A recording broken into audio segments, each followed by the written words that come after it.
नमोस्तु नमोस्तु नमोस्तु।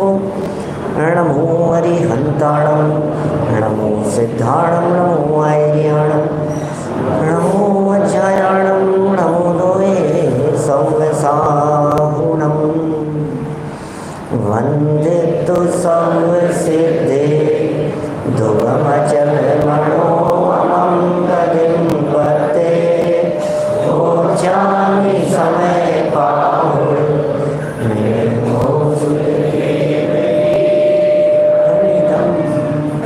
नमः समय साराय स्वानुभूत्या च कासते चित्स्वभावाय भावाय सर्वभावान्तरचिदे। जिन स्वानुभूति से केरीमं स्वानुभूति मति श्री विमल धारा जन श्रुत आनंद अमृत से समता प्रवाह बहावती रागादि विकल्प तोड़ी के माँ सरस्वती प्रतिभा दृष्टि निज में जोड़ी के, दृष्टि निज में जोड़ी के। ग्रंथराज समय सार जी यहाँ विराजमान है। आचार्य कुंद कुंद स्वामी की यह दिव्य देशना, परम उपकारी वाणी और एक एक शब्द अनुभव से निकला है। हर शब्द में कुंद कुंदाचार्य देव का अनुभव झलकता है। ये समय सार आगम नहीं है, ये परम आगम है। आगम तीर्थंकर परमात्माओं से चली आई हुई वाणी का नाम है और परम आगम अनुभव में डूब करके निकली गई बात है। क्या फ़र्क है आगम और परमागम में? आगम शब्द सुना होगा आपने कई बार, थोड़ी सी विसल जा रही है क्या? आगम सुना होगा आपने, आ ग और म सुना है ना। आ माने आप्त अरिहंत भगवान तीर्थंकर परमात्मा, ग माने गणधर और म अर्थात मुनि। तो तीर्थंकरों का कहा गया, गणधरों का गूथा गया और मुनिराजों का लिखा गया। बस इस जो परंपरा से चली आई हुई बात है उसका नाम है आ ग और म, आगम, आई गई बातें है। परम आगम क्या है? ये समय सार आगम नहीं, ये समय सार परम आगम है। क्योंकि समय सार की बातें तीर्थंकर केवलियों की दिव्य ध्वनि की अपेक्षा नहीं रखती, ये बातें अनुभव की अपेक्षा रखती है। पूरे समय सार में जो बातें कही है रन्ने भैया, जो बातें पूरे समय सार में कही है वो सब बातें अनुभव की बात कही है। एक जीव दूसरे जीव से भिन्न है, एक द्रव्य दूसरे द्रव्य से भिन्न है। ये बात बतलाने और लिखने के लिए कुंद कुंदाचार्य देव को शास्त्रों की या आगम की साक्षी की जरूरत नहीं थी। ये अनुभव की बात थी कि कोई किसी का कर्ता धर्ता नहीं है, एक द्रव्य दूसरे द्रव्य का नहीं है, कोई किसी का कर्ता धर्ता नहीं है। ये बात अनुभव में आ रही है या नहीं, ये बात फीलिंग में आ रही है या नहीं। जो बात फीलिंग में आ रही है वो बात उन्होंने लिख दिया। अधिकार अपना यहाँ चल रहा है पुण्य पाप, कल से प्रारंभ किया। पुण्य और पाप अधिकार में यदि ये पुण्य पाप प्रकृतियों को गिनाते तो जरूर केवल ज्ञान की जरूरत पड़ती। किसको पता कौन सी प्रकृतियां हैं? ज्ञानावर्णी की 5, दर्शनावर्णी की 9, मोहनी की 28, अंतराय की 5। बोले ये 47 तो नियम से पाप प्रकृतियां ही हैं। फिर आघातिया कर्मों में पुण्य पाप का बंटवारा और किया। वेदनी आयु नाम गोत्र में 148 कर्म प्रकृतियों में से 100 प्रकृतियां पाप रूप है और 68 प्रकृतियां पुण्य रूप है। ठीक है ना? 148 में से 100 तो पाप रूप है और 68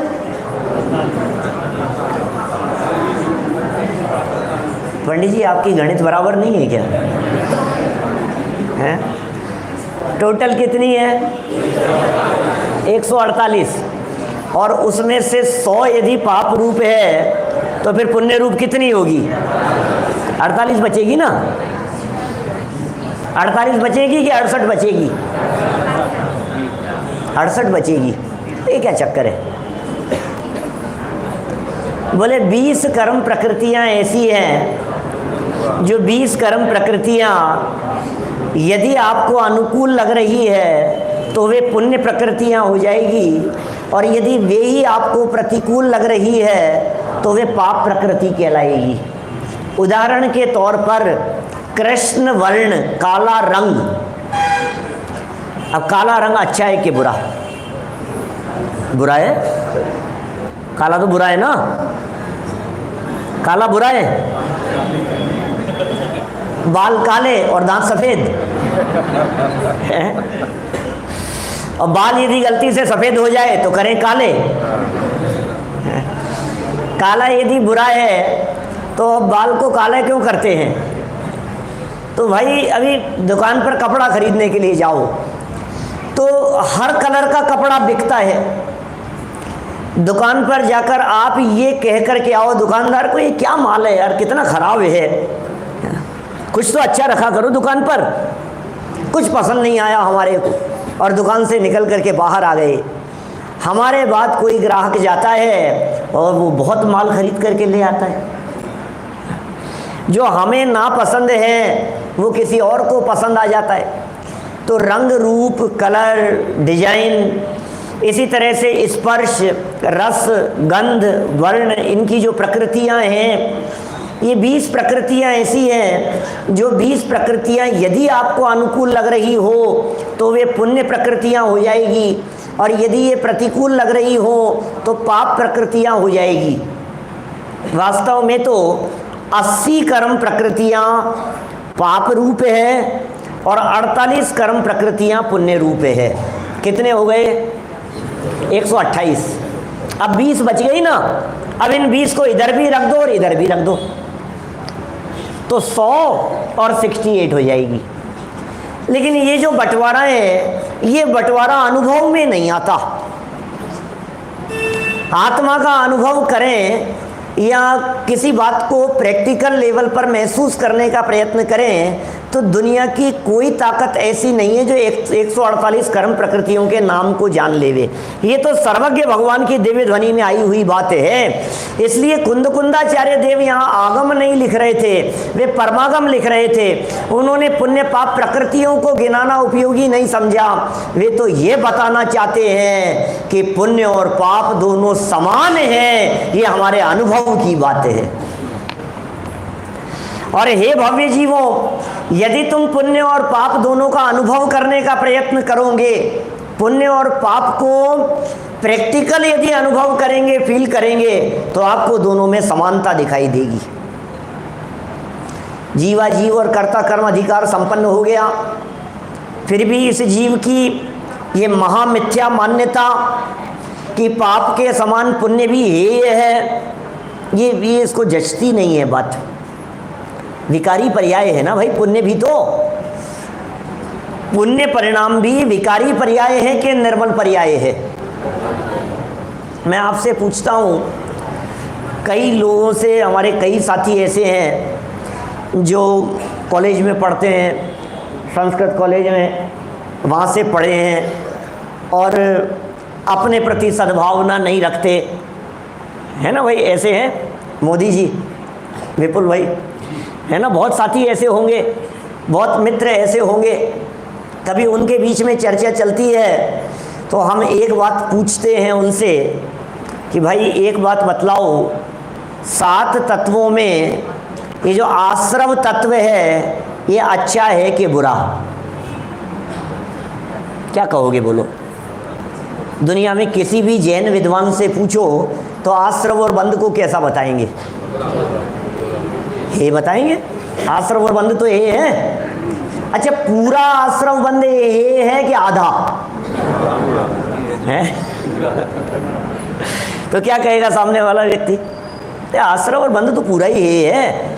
आश्रव दुखकार घनेरे, बुद्धिवंत तिन्हे निर्वेरे, जिन पुण्य पाप नहीं। अब ये जो आश्रव और बंध को जब ये कह दिया गया, तो अब हमने कहा कि ये जो पुण्य भी आश्रव है और पाप भी आश्रव है, तो बतलाओ पाप आश्रव तो छोड़ने लायक है और पुण्य आश्रव रखने लायक है।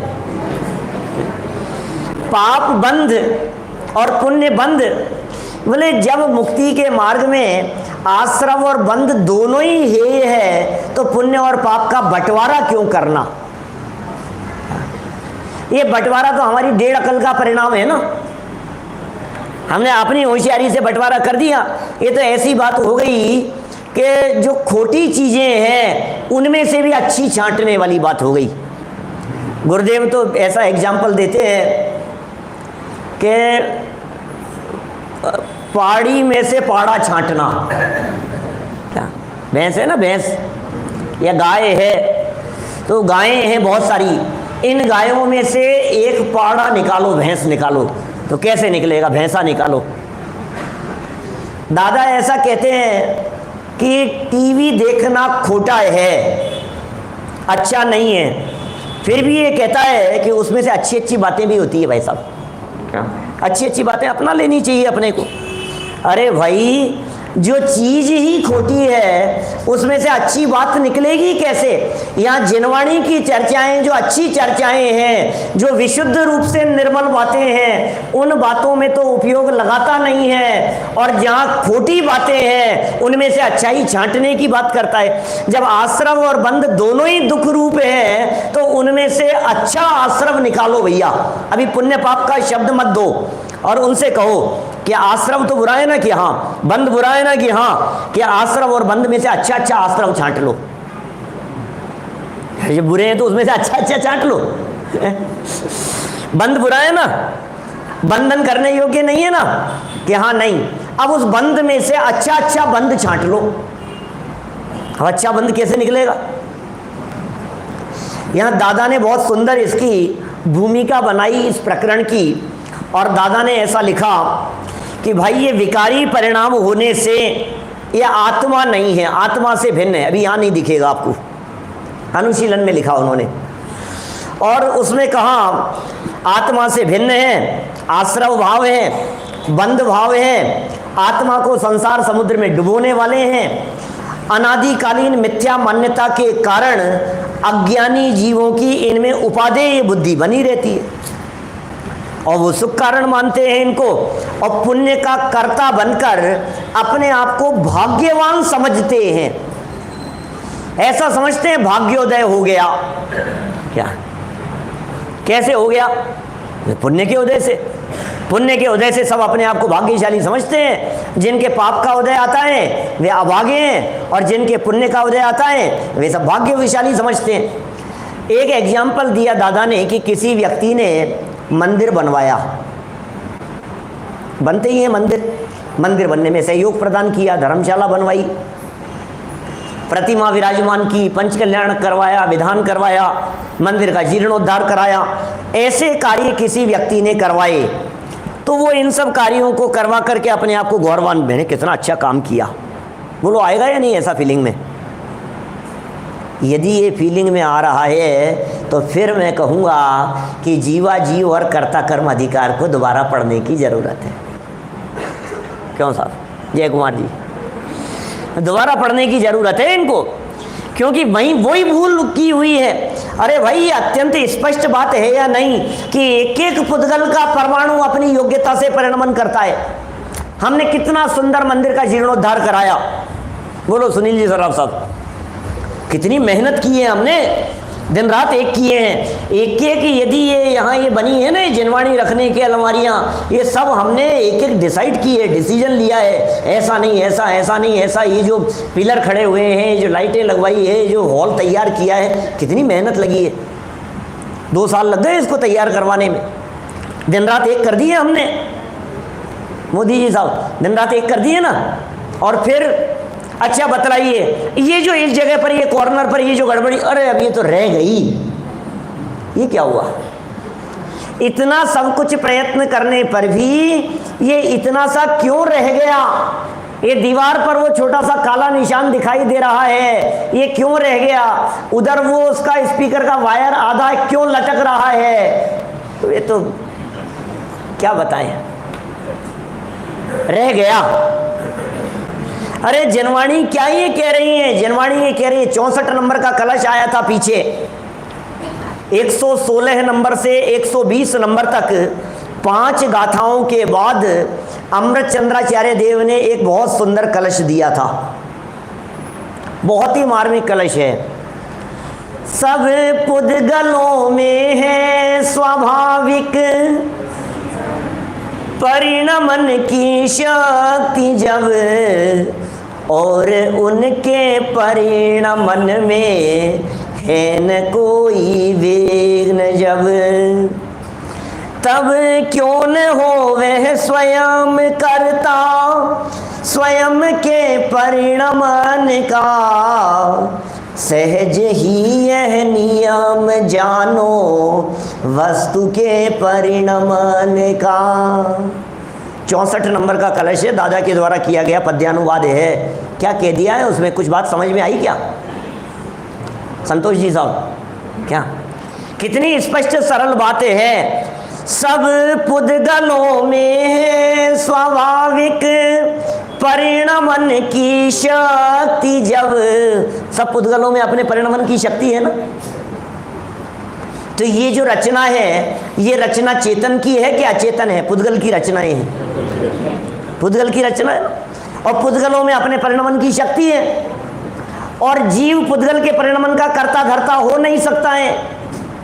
तो जब जीव पुद्गल के परिणमन का कर्ता धर्ता नहीं हो सकता, तो फिर मैंने मंदिर बनाया, मैंने जीर्णोद्धार कराया, मैंने प्रतिमा विराजमान की, मैंने आयोजन किया, मैंने इन सबको इकट्ठा किया, मैंने इतना सब प्रचार किया, इन बातों में क्या दम है ये बतलाइए।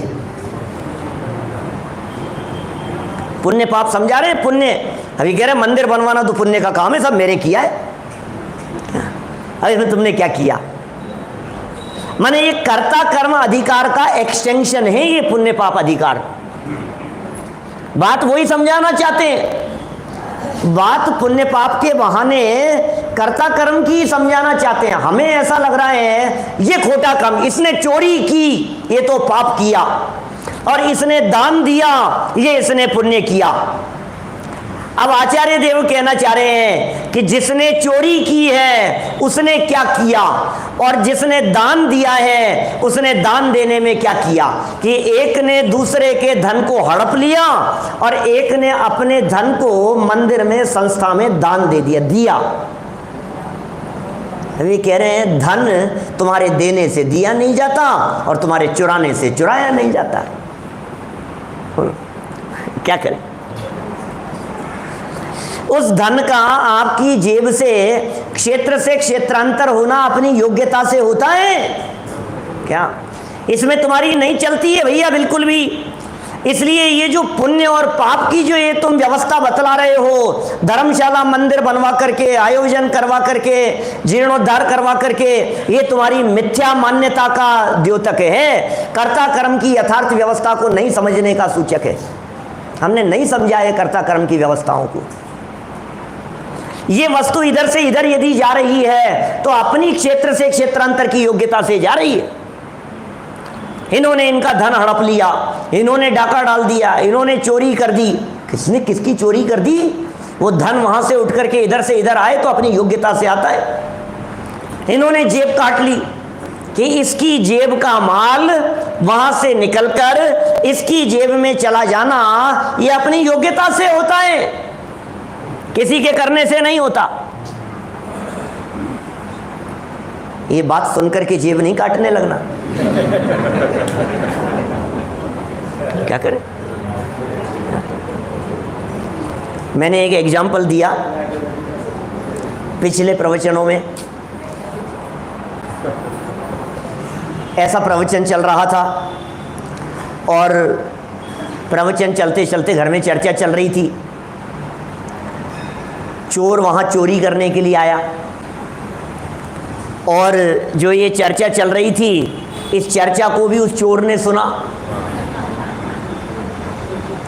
क्या सुना? कि सब वस्तुओं का परिणमन अपनी योग्यता से होता है, कोई किसी का कर्ता धर्ता नहीं है। धन का इधर से उधर जाना अपनी योग्यता से, क्षेत्र से क्षेत्रांतर की योग्यता से होता है, हमारा उसमें कर्तृत्व नहीं है। ये कोई पंडित जी बैठ करके समझा रहे थे। ये बात उस चोर ने सुनी, काफ़ी देर इंतजार किया और चर्चाएं चलती रही। अब वो तो सुनता रहा, बोले यार यहाँ तो पार नहीं पड़ेगी, ये तो चर्चाएं चल रही है इनकी। चोर ने देखा, वो वहाँ से चला गया। दूसरे घर में जाकर के उसने चोरी की और वो पकड़ में आ गया। केस चला कोर्ट में। अब जब कोर्ट में केस चला, उसका अपराध सिद्ध हो गया और मजिस्ट्रेट साहब उसको फैसला सुनाने लगे। चोर सामने खड़ा है कटघरे में, अनूप भाई, वो कटघरे में खड़ा हुआ है चोर, और मजिस्ट्रेट फैसला सुनाने जा रहा है। चोर से पूछा, बताओ तुम्हें क्या कहना है? चोर ने देखा कि ये मजिस्ट्रेट तो वही हैं जो उस दिन समझा रहे थे।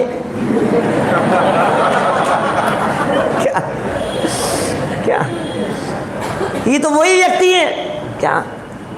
अरे माय लॉर्ड, मैं क्या समझाऊं, आप तो सब समझते हो। क्या मैं आपको क्या बतलाऊंगा, आप तो सब जानते हो सारी बातें। और जब आप सब बातें जानते ही हो, मैंने चोरी नहीं की है। क्या आप इस बात को बहुत बखूबी जानते हैं, और अब आपसे अपेक्षा करता हूं कि सामने बैठे हुए लोगों को भी वही सब बातें बतला दीजिए कि ये धन का क्षेत्र से क्षेत्रांतर होना अपनी योग्यता से होता है, हमारे करने से नहीं होता। क्या मजिस्ट्रेट भी चक्कर में पड़ गया, बोले यार ये कहां से आ गई ये बातें। बोले मजिस्ट्रेट साहब, मैं एक दिन आया था आपके यहाँ और ये सब चर्चाएं चल रही थी, लोग तर्क कर रहे थे और आप उनको बड़ा तर्क युक्ति से ये बातें समझा रहे थे कि ये इधर से इधर तुम्हारे करने से नहीं होता है। और ये बात मेरे अच्छी तरह समझ में आ गई, आप ये बातें इन लोगों को भी समझा दो और मुझे बाइज्जत। बोलो क्या होगा? हैं मंगेला जी साहब, क्या करें बोलो? लोक व्यवहार? अरे लोक व्यवहार नहीं, वो मजिस्ट्रेट साहब ने भी फैसला सुनाते हुए कह दिया, साफ साफ बतला दिया कि भैया इस व्यक्ति का तो कुछ भी कर्तृत्व नहीं है। क्या ये धन का क्षेत्र से क्षेत्रांतर होना अपनी योग्यता से होता है, इसलिए हम इसे कोई सजा नहीं देना चाहते, लेकिन बस इतना ही करेंगे कि इसको इसके घर से जेल में क्षेत्र से क्षेत्रांतर कर देते हैं।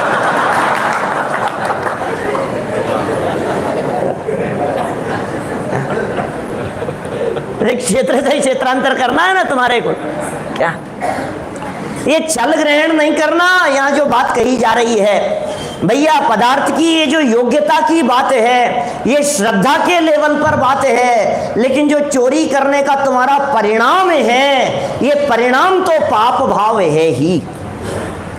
अभी तो यहाँ मुक्ति के मार्ग की चर्चा चल रही है, यहाँ मुक्ति के मार्ग का अनुसंधान किया जा रहा है, यहाँ तो मोक्ष मार्ग की व्याख्या की जा रही है। मुक्ति के मार्ग में ये दोनों ही बातें बाधक जान करके दोनों को समान जानना।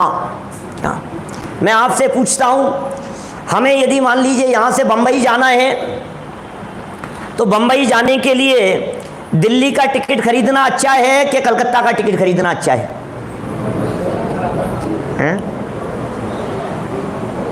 कौन सा अच्छा है?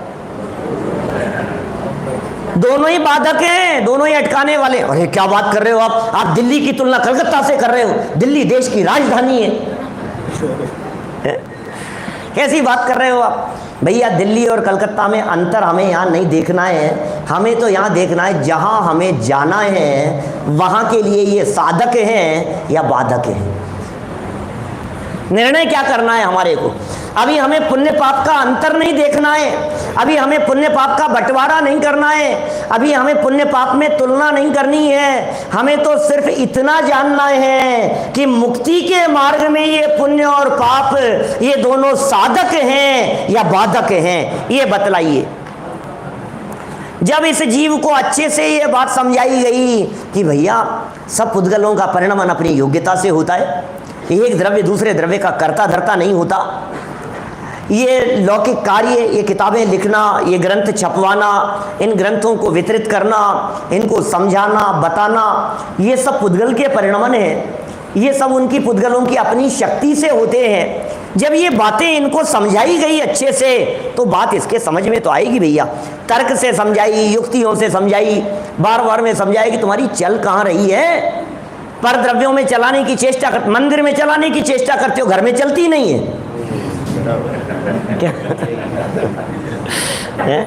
अमित जी, कहाँ कहाँ हम चलाने की चेष्टा कर रहे हैं, घर में चलाने की चेष्टा करते हो, शरीर पर चलती नहीं है। शरीर पर चलाने की चेष्टा करते हैं, अपने अंग अंग पर चल नहीं रही है, आंख नाक कान पर चल नहीं रही है हमारी। ये बातें जब तर्क से, युक्तियों से, न्याय से, प्रमाण प्रस्तुत करके जब इन बातों को समझाया जाता है तो फिर इसको ये बात समझ में तो आती है।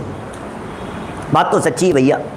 ये बाल इधर से इधर हो जाए मान लो, तो अब हमारे करने से थोड़ी ना हो रहा है। हम थोड़ी ना चाहते हैं कि ये बाल ऐसे हो जाए, ये टेढ़े हो जाए तो हो जाए, क्या करोगे। हवा में उड़ते हुए ऐसे हो जाए तो ऐसे हो जाए, जड़ जाए तो जड़ जाए, चले जाए तो चले जाए। अब अपने करने से नहीं हो रहे हैं ना, हमारे चाहने से नहीं होते हैं ना। आप तो ये चाहते हैं कि अच्छा नया ड्राई क्लीन का कुर्ता पहना है, ये साफ ही रहे, दोबारा ड्राई क्लीन की जरूरत ही नहीं पड़े। आप तो ये सोच करके बैठे। जब बच्चे लोग 20-22 साल के, उनको समझाते हैं भैया संभल करके चल, भैया गाड़ी तेज मत दौड़ा, उसको समझ में नहीं आती है। लेकिन जैसे जैसे उम्र बढ़ने लगती है, 40 पार होते हैं, 40, 45, 50 के पार होते हैं, फिर समझ में आने लगती है भाई साहब ये क्या हो रहा है। फिर झटके लगने लगते हैं, फिर आंखें जवाब देने लगती है, फिर आंखें जलने लगती है, फिर कान में तकलीफ होने लगती है, फिर दर्द उठने लगते हैं, फिर हार्ट की प्रॉब्लम होने लगती है, फिर लगता है ये क्या हो रहा है, ये क्या हो रहा है, अभी कैसे चलेगा ये। अब फिर टेंशन होने लगती है। अरे भाई जब पहले तेरे को समझा रहे थे तो समझ में नहीं आ रही थी। ये बातें बार बार में कह दी, फिर भी इस बात को तर्क युक्ति से स्वीकार कर लेने के बावजूद भी हृदय से इस बात को स्वीकार करने के लिए तैयार नहीं होता। किसी न किसी रूप में इस बात से चिपटे रहना चाहता है। न सही मैं इनका करता धरता, पर आप ये तो बतलाओ पंडित जी ये मंदिर बना कैसा है। मैं इसका करता धरता तो नहीं हूँ, बात तो सही है, बातें समझ में आ गई। अपने करने से क्या होता है साहब, बात सही है, अपने करने से कुछ नहीं होता, लेकिन फिर भी कैसा बना है। अब यदि सामने वाला ये कहे बहुत अच्छा बना है तो अपनी कर्तृत्व की बात का पोषण करता है, संतुष्ट होता है, प्रसन्न होता है कि आखिर मन ही मन खुश हो रहा है। और यदि कोई कह दे कि भैया ये क्या किया है आपने, क्या बनाया है आपने, यार ये क्या कर दिया आपने, तो फिर ये दुखी होता है।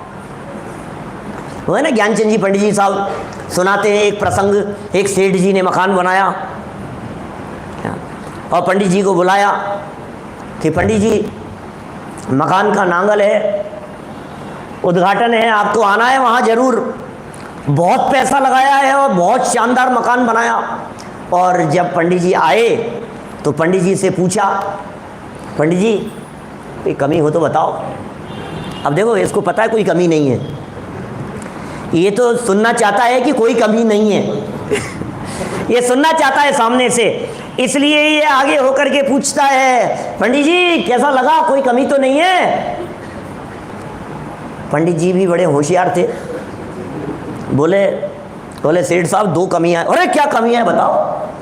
हमारे पास में लेबर की कमी नहीं, पैसे की कमी नहीं, अभी तुम बतलाओ और अभी सुधरवा देते हैं उसको। बोले पंडित जी ऐसी 2 कमियां हैं जो कमियां सुधर भी नहीं सकती है। कैसी बात कर रहे हो, ऐसी लेबर है मेरे पास में, ऐसे वर्कर्स हैं, ऐसे काम करने वाले हैं, ऐसे इंजीनियर हैं, तुम बताओ तो सही क्या कमियां हैं। बोले सेठ साहब एक तो ये जो मकान आपने बनाया है, ये मकान परमानेंट नहीं है। क्या? क्यों साहब? जो मकान तुमने बनाया है ये मकान परमानेंट नहीं है। और दूसरा क्या कमी है? बोले ये बात तो सही कह रहे हो आप, दूसरी भी बता दो और क्या कमी है। बोले इसमें रहने वाला भी परमानेंट नहीं है। क्या है? आप दूर कर सकते हो इस कमी को? ये होगा ना ऐसा, लेकिन फिर भी अपनी मान्यता का पोषण करना चाहता है, अपने कर्तृत्व का पोषण करना चाहता है। न सही मैं इनका करता धरता, लेकिन यदि ये अच्छा बना है तो फिर मेरा ही किया हुआ है। लेकिन ये आचार्य देव कहना चाहते हैं कि तू फिर पर कर्तृत्व की मान्यता का ही पोषण कर रहा है, फिर अपनी कर्तृत्व की मान्यता का ही पोषण कर रहा है। इसे बार बार में ये बात समझाते हैं, अज्ञानी जीव इस बंधन को बंधन नहीं समझ पा रहा है। ये बात इसको जच नहीं रही है, ये बात इसके अंतर में उतर नहीं रही है कि ये बंधन है, बंधन। ये पुण्य का उदय है, ये पाप का उदय है, लेकिन दोनों ही हमारे विरोधी की संतान है। ये बात इसके समझ में नहीं आ रही है। ये बात समझ में आनी चाहिए। ये किसी न किसी रूप में, अरे और तो और निमित्त के बहाने ही उसमें अपना कर्तृत्व स्थापित करना चाहता है कि साहब मैं करता तो नहीं हूं, अपन निमित्त तो है ही ना। बहुत सारे लोगों की ऐसी भाषा दिखाई देती है समाज में, तो कहते हैं पंडित जी अपन तो कुछ नहीं है, लेकिन अपन तो निमित्त हैं बस। क्या? अब वो पंडित जी सामने खड़े हैं ना, तो उनको क्या कहेंगे? निमित्त है, निमित्त। अरे पंडित जी साहब निमित्त है, ये तो अब निमित्त है, अब क्या करें? अब कोई तो निमित्त होता ही, अब अपन उसमें निमित्त बन गए। अरे भाई ज्यादा निमित्त कह करके अपनी कर्तृत्व की मान्यता का पोषण मत करो। ये मिथ्या मान्यताएं हैं। पुण्य कर्मों के समान पाप भाव भी आत्मा से भिन्न है, ये बतलाने के लिए आचार्य देव ने ये पुण्य पाप अधिकार लिखा है। इसके लिए पुण्य पाप अधिकार का जन्म हुआ है। और आप जानते हैं अमृत चंद्राचार्य देव ने तो पुण्य पाप अधिकार नाम दिया। नाटक समय सार में बनारसी दास जी पुण्य पाप एकत्व द्वार कहते हैं। ये पुण्य पाप के एकत्व का द्वार है। ये वो जगह है जहां से पुण्य और पाप ये दोनों एक रूप दिखाई देते हैं। चलिए शुरू करते हैं हम अमृत चंद्राचार्य देव का कलश। 100 नंबर का कलश है, सामने आपकी स्क्रीन पर दिख रहा है क्या? दिख रहा है? द्रुत विलंबित नाम का ये श्लोक है, छंद है, और अलग ही तरह की इसकी अलग ही तरह का छंद है। तदथ कर्म शुभाशुभ भेद तो द्वितयताम गत में केमुपानयन ग्लत ग्लल ग्लर ग्लपित निर्भर मोह रजा अयम स्वयं उदेत्यव बोध सुधा प्लव है। देखिए पद्यानुवाद में क्या कहते हैं। शुभ और अशुभ के भेद से जो दो पने को प्राप्त हो, वह कर्म भी जिसके उदय से एकता को प्राप्त हो। जब मोह रज का नाश कर सम्यक सहित वह स्वयं ही जग में उदय को प्राप्त होवे, सुधा निर्झर ज्ञान ही। कितना सुंदर कलश है। पुण्य पाप अधिकार का उद्घाटन करते हुए ये कलश अमृत चंद्राचार्य देव लिख रहे हैं। ये अमृत चंद्राचार्य देव हर अधिकार के प्रारंभ में एक स्टाइल है, एक कलश लिखते हैं, और हर अधिकार का समापन होते हुए फिर एक कलश लिखते हैं। स्टार्टिंग में जो कलश लिखते हैं उसमें ज्ञान ज्योति को वंदन करते हैं, और समापन करते हुए भी फिर उस ज्ञान का ही अभिनंदन करते हैं। और जब ये टीका संपन्न हुई तो उन्होंने अंत में जब परिशिष्ट लिखा तो वहां भी ज्ञान मात्र का ही अभिनंदन किया। ज्ञान मात्र, आत्मा, ज्ञान भाव, ये आत्म तत्व है। और यहाँ क्या कह रहे हैं? ज्ञान का अभिनंदन करते हुए कह रहे हैं, उस ज्ञान को वंदन कर रहे हैं जिस ज्ञान के माध्यम से शुभ और अशुभ के भेद से दिख रही है पंक्तियां चारों? शुभ और अशुभ के भेद से जो दो पने को प्राप्त हो, कोई कह रहा है कि ये शुभ है, कोई कह रहा है अशुभ है, ये पुण्य है, ये पाप है, ये अच्छा है, ये बुरा है। ये जो दो पने को प्राप्त है वो कर्म जिसके उदय से एकता को प्राप्त हो। किसके उदय से बाबूजी? जिसके उदय से वो कर्म एकता को प्राप्त हो। किसके उदय से? बोलो हैं? किसके उदय से? बोलो भाई अभिषेक, क्या किसके उदय से? अखिलेश जी बोलो। ज्ञान के उदय से। अपने को उदय शब्द सुनकर के ऐसा भ्रम होता है कि कर्म के उदय की चर्चा होगी। ज्ञान का उदय होने पर, अब ये उदय का अर्थ कर्म का उदय नहीं, उदय का अर्थ आश्रम का या बंध का उदय नहीं, कर्म प्रकृतियों के उदय से किसका उदय आएगा? कि उदय का चक्कर नहीं है। अरे ज्ञान जब उदय को प्राप्त होता है, ज्ञान जब उदय होता है तो फिर ये शुभ और अशुभ दोनों कर्म एक दिखाई देते हैं। अरे कर्म दिखाई देते हैं भाई साहब, कर्म दिखाई दे रहे हैं। ये भेद किस लिए कर रहे हो आप? जब मोह रज का नाश कर सम्यक सहित वह स्वयं ही जग में उदय को प्राप्त हो, वह सुधा निर्झर ज्ञान ही। मोह रूपी रज का नाश करके सम्यक सहित जब वह स्वयं ही इस जग में उदय को प्राप्त होता है तो कहते हैं वह सुधा निर्झर। क्या सुधा झरती है? अमृत जहां से झरता है, क्या सुधा का सागर जहां हो, क्या सुधा सागर कौन? ये ज्ञान, ये ज्ञान को कह रहे हैं। ये जो सुधा निर्जर है ये ज्ञान ही इस जगत में उदय को प्राप्त होता है। देखिए आगे अनुवाद पढ़ते हैं, पेज बदलिए 239 नंबर पेज पर।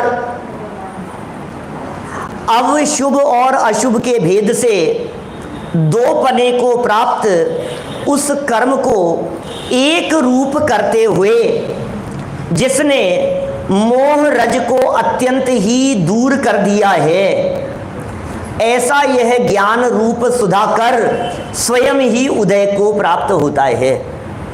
भैया आत्म अनुभव के काल में ये दोनों ही अत्यंत भिन्न हैं। हमें यदि खीर खानी है, मान लीजिए, कुछ भी ऊटपटांग उदाहरण लगा करके देखो, तो ऐसे ही ऊटपटांग बातें करता रहता हूँ।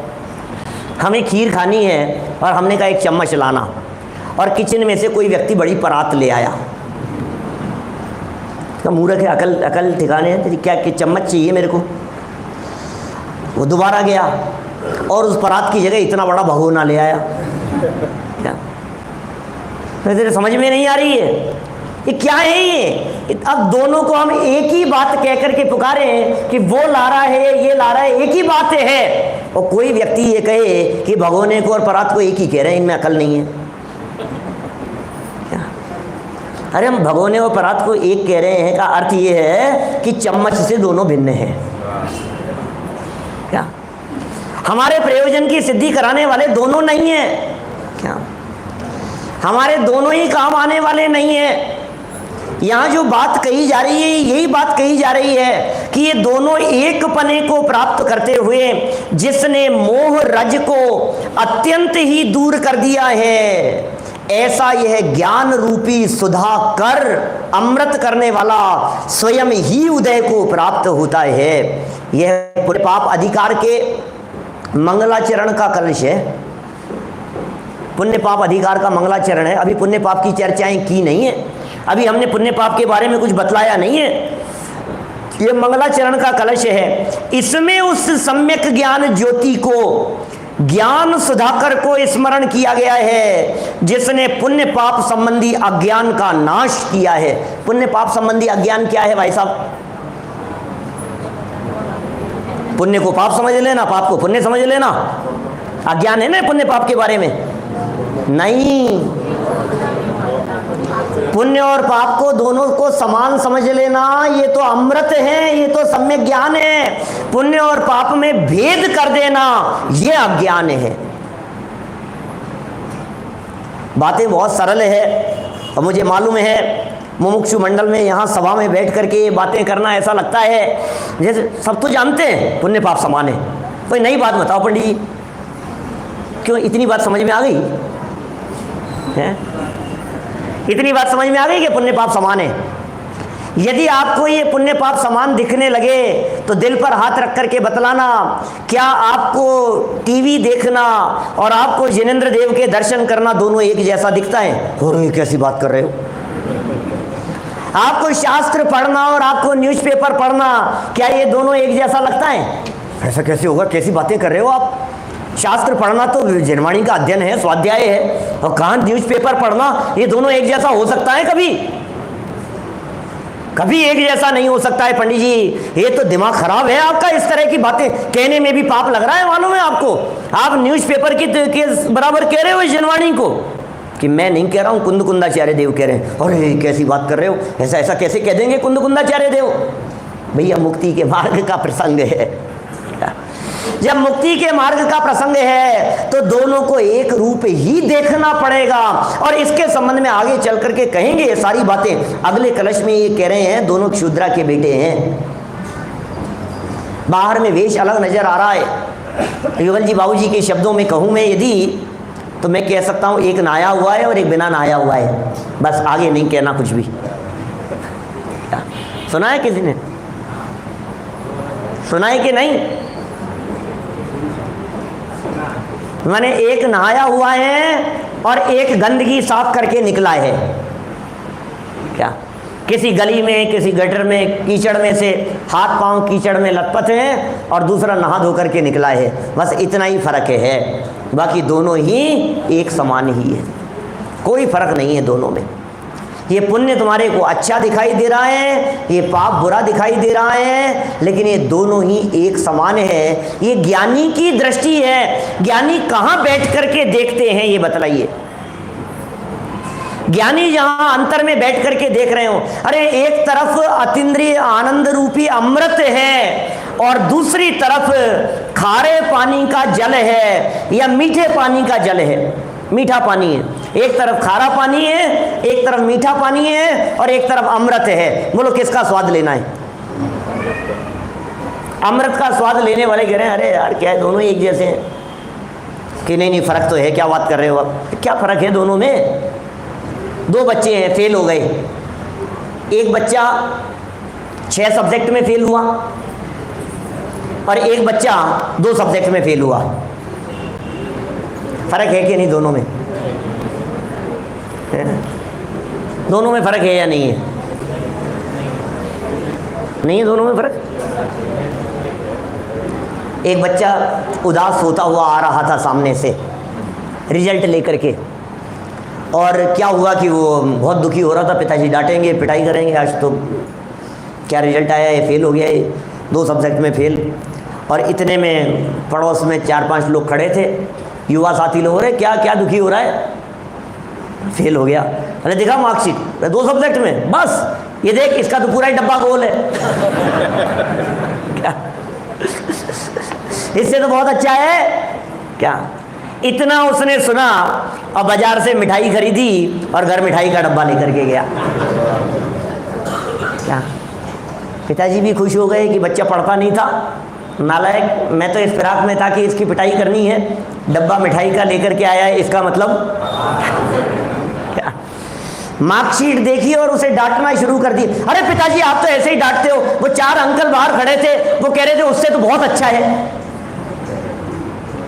मैं आपसे पूछता हूं अच्छा है या नहीं है? जिसे आप अच्छा कह रहे हो, जिसे आप बहुत अच्छा कह करके पुकार रहे हो, वो कितना भी अच्छा क्यों नहीं हो, लेकिन वो क्लास चढ़ने में समर्थ तो नहीं है। क्लास चढ़ने की दृष्टि से यदि आप बात करोगे तो दोनों एक जैसे हैं। दोनों ने यदि 9th का एग्जाम दिया है तो 10th में दोनों नहीं जा सकते हैं। दोनों ने यदि 10th का एग्जाम दिया है तो 11th में दोनों नहीं चढ़ सकते हैं। दोनों को ही दोबारा 10th का एग्जाम देना पड़ेगा। जो पाप में अटका रहा वो तो ऊपर चढ़ ही नहीं पाया, और जो पुण्य में भी अटक गया वो भी ऊपर।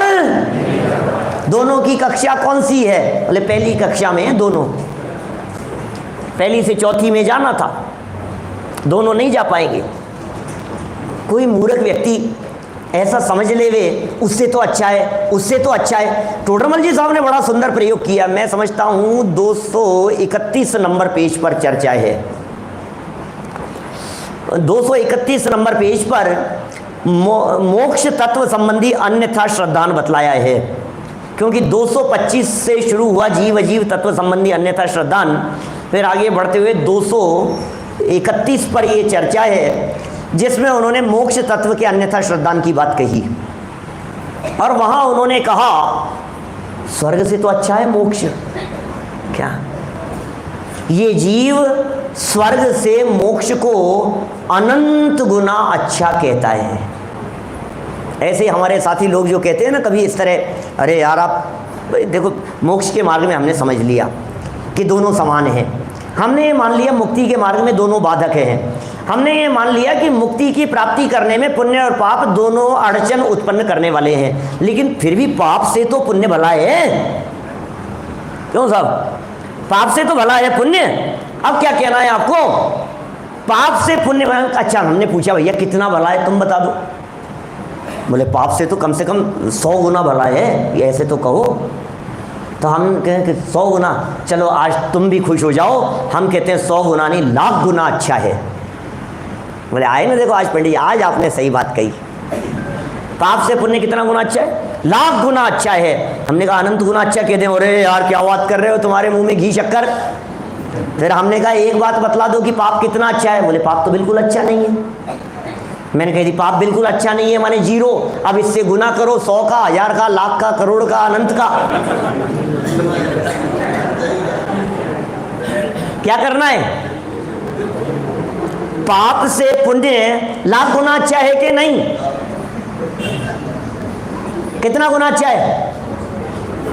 पाप से पुण्य लाख गुना अच्छा है भाई साहब, लाख गुना अच्छा है। अब पाप की अच्छाई बतला दो आप मेरे को कितनी है।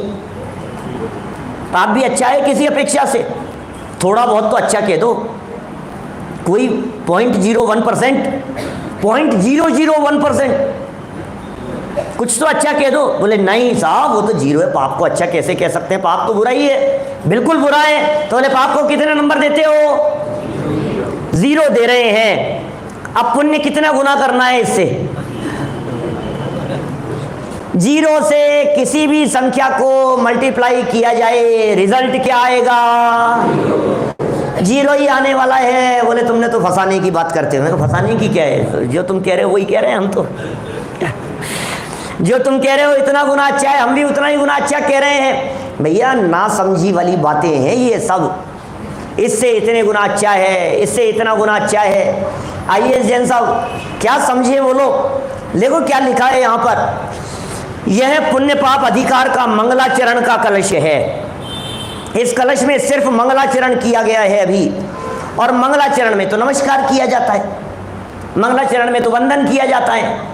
किसको वंदन कर रहे हैं? हम उसे वंदन कर रहे हैं, उस सम्यक ज्ञान ज्योति को वंदन कर रहे हैं, उस भेद विज्ञान को वंदन कर रहे हैं जिस भेद विज्ञान ने इस पुण्य और पाप को दोनों को हमसे भिन्न बता दिया।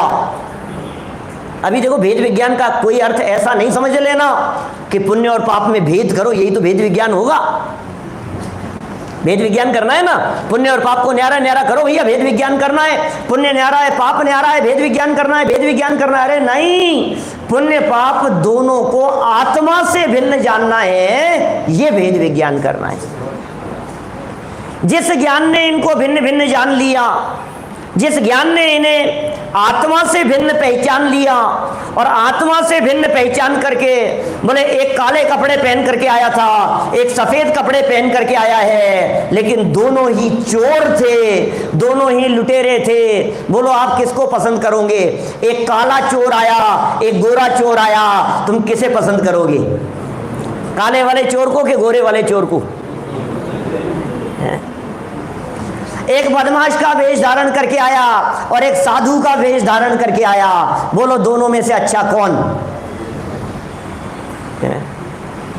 भैया ऐसा लिखा है, अभी करेंगे चर्चा 2-4 दिन अपने यहाँ। मैंने ऐसा लिखा है, उस पुण्य को ज्यादा खतरनाक कह करके पुकारा गया है जिसको ये व्यक्ति बुरा पहचान नहीं पाता है। ऐसा दुश्मन जो दुश्मन के रूप में आया है उसे तो हम पहचान लेते हैं, लेकिन जो मित्र बन करके आया है वो ज्यादा खतरनाक है। ये जो पुण्य है ये मित्र बन के आया है, ये पुण्य हमारा सगा बन के आया है, ये पुण्य हमारा अनुकूल बन के आया है, ये पुण्य ऐसा बन के आया है जो देखने में लगता है अरे ये तो बहुत अच्छा है, अरे ये तो बहुत अच्छा है। बस यही धोखा खा जाता है व्यक्ति। जितने ठग होते हैं, जितने लुटेरे होते हैं अशोक जी साहब, जितने लुटेरे होते हैं ये सब लुटेरे अच्छे वेश में आते हैं। आप देख लो, सारे आजकल समाज में जो स्थितियां चल रही है सब ऐसी स्थिति, अच्छे अच्छे भाषा बोल करके आएगा और फिर आकर के फिर वो लूट के ले जाएगा। यही बात कह रहे हैं। इसमें उस सम्यक ज्ञान ज्योति को ज्ञान सुधाकर, इसको क्या कहेंगे? ज्ञानानंद। मैं ज्ञानानंद, ये ज्ञान आनंद है, ज्ञान सुधाकर, ज्ञानानंद स्वभावी। उस ज्ञान सुधाकर को स्मरण किया गया है जिसने पुण्य पाप संबंधी अज्ञान का नाश किया है। अज्ञान के कारण पुण्य को भला और पाप को बुरा जाना जाता रहा। पुण्य को भला जाना जाता रहा, पाप को बुरा जाना जाता रहा। यह अपने अज्ञान का परिणाम था। अज्ञान का परिणाम था माने मिथ्यात्व का परिणाम था। ये शुभ और अशुभ ये दोनों ही अज्ञान के कारण भेद रूप दिखाई देते थे, वास्तव में तो दोनों ही बुरे थे।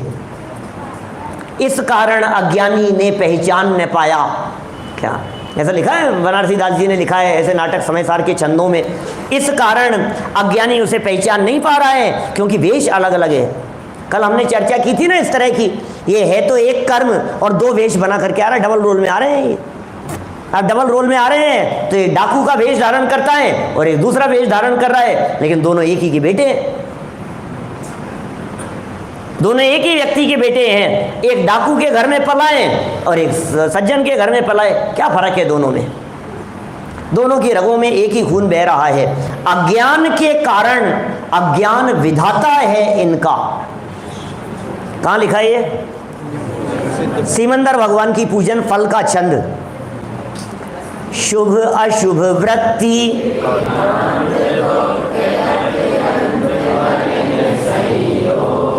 क्या क्या लिख दिया है? वापस शुभ अशुभ वृत्ति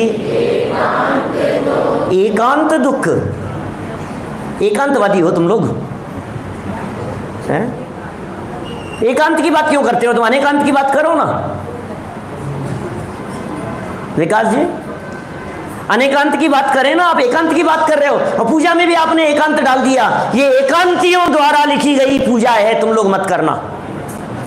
क्या शुभ और अशुभ की वृत्तियां ये एकांत से दुख रूप है ऐसा लिख रहे हैं। अरे भाई ये एकांत माने सम्यक एकांत है कि नहीं? नहीं भैया हम तो अनेकांत मानेंगे।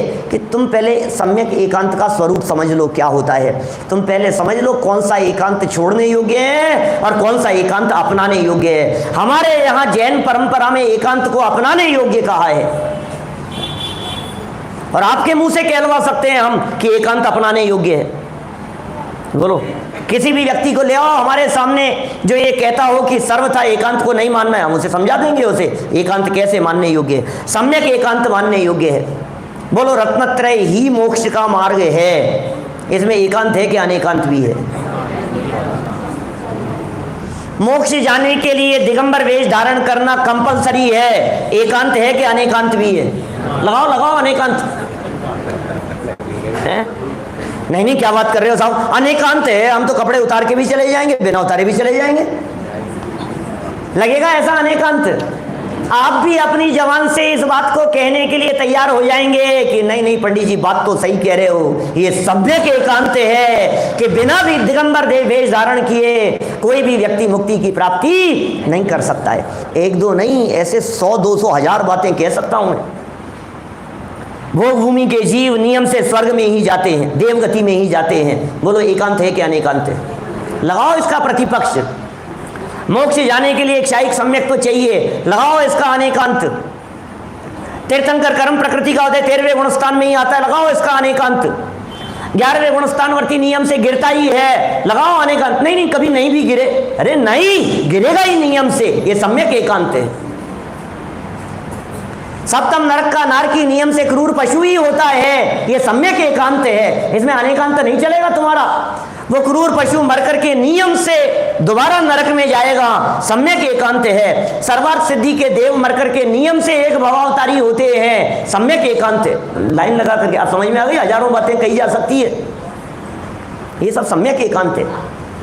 हम तो विद्यार्थियों को पढ़ाते हैं ना, वहाँ सम्यक एकांत दिमाग के भाई साहब नसें बराबर हो जाए। एकांत का स्वरूप नहीं समझो तुम, जबरदस्ती ठोके यार ये एकांती ये एकांती। अरे एकांती है, हम गर्व से कहते हैं हम एकांती हैं, हम सम्यक एकांती हैं। और हमारा सम्यक एकांत भी अनेकांत का पार्ट है, और तुम्हारा अनेकांत भी मिथ्या एकांत के बराबर है। ये स्वरूप है, ये वस्तु स्वरूप है। ये शुभ अशुभ वृत्ति एकांत, गर्व से कहेंगे हम एकांत रूप से दुख रूप है। शुभ अशुभ वृत्ति एकांत दुख अत्यंत मलिन संयोगी है। अज्ञान विधाता है इनका निश्चित चैतन्य विरोधी है, विरोधी चैतन्य का विरोधी है। ये चैतन्य स्वभाव की विरोधी बातें हैं। शुभ वृत्ति हो या अशुभ वृत्ति हो, ये दोनों ही प्रकार की वृत्तियां इस चैतन्य का विरोध करने वाली है, विरोधी वृत्तियां हैं। इसलिए अज्ञान विधाता है इनका, अज्ञान इनका जन्मदाता है। ये कह रहे हैं पुण्य को भला और पाप को बुरा जाना जाता रहा इस अज्ञान के कारण, इस मिथ्यात्व के कारण। पर इस ज्ञान ज्योति के उदय से, इस ज्ञान सुधाकर के उदय से, ज्ञान सुधाकर का उदय हुआ, ज्ञान ज्योति का उदय हुआ। इसका उदय होने से वह अज्ञान नष्ट हो गया और यह सद्ज्ञान प्रकट हो गया कि मुक्ति मार्ग में पाप के समान ही पुण्य भी यही है। इस प्रकार ये बात तो अभी स्थापना के कलश में कही है, अभी तो कलश स्थापना की है भाई साहब, अभी तो पूरा चातुर्मास बाकी है, 4 दिन के प्रवचन बाकी हैं अभी। क्या अभी तो कलश स्थापना हुई है पुण्य पाप अधिकार की, अभी तो कलश विराजमान किया गया है यहाँ पर। आगे आगे देखिए क्या क्या बातें अमृत चंद्राचार्य और कुंद कुंदाचार्य देव बतलाते हैं। सच में हृदय के कपाट खुलने चाहिए, मिथ्या मान्यताएं टूटनी चाहिए, हमारी अज्ञानता दूर होनी चाहिए। और इन सब बातों को पढ़कर सुनकर हम सब अपने अज्ञान अंधकार को दूर करें, इसी भावना से बात को यहीं विराम देता हूँ।